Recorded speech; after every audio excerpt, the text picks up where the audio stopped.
ඇයි සාර්ථක වුණු මිනිස්සුන් අපිට මැජික් එකක් වගේ පේන්නේ? අපි පළවෙනි අඩිය තියන්න බය නිසා. ඔයත් අඩියක් තියලා බලන්න. මැජික් එකක් නෑ එතන. ඒක ඇස්පැන්දුමක්. හැබැයි අපි අහුණා. මේ ලෝකේ සාර්ථක වුණු හැම මිනිසෙක්ටම වගේ ඔබටත් පුළුවන් සාර්ථක වෙන්න. ශබ්ද නැතුව වැඩ කරන්න. පොඩි පොඩි කාසි තමයි ශබ්ද දාන්නේ. ලොකු නෝට්ටු නිශ්ශබ්දයි.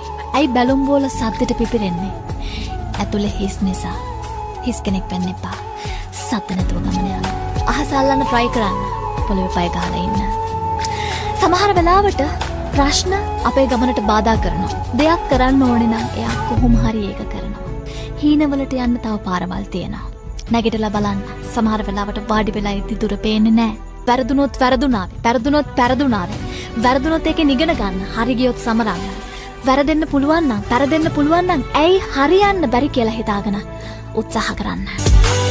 ඇයි සාර්ථක වුණු මිනිස්සුන් අපිට මැජික් එකක් වගේ පේන්නේ? අපි පළවෙනි අඩිය තියන්න බය නිසා. ඔයත් අඩියක් තියලා බලන්න. මැජික් එකක් නෑ එතන. ඒක ඇස්පැන්දුමක්. හැබැයි අපි අහුණා. මේ ලෝකේ සාර්ථක වුණු හැම මිනිසෙක්ටම වගේ ඔබටත් පුළුවන් සාර්ථක වෙන්න. ශබ්ද නැතුව වැඩ කරන්න.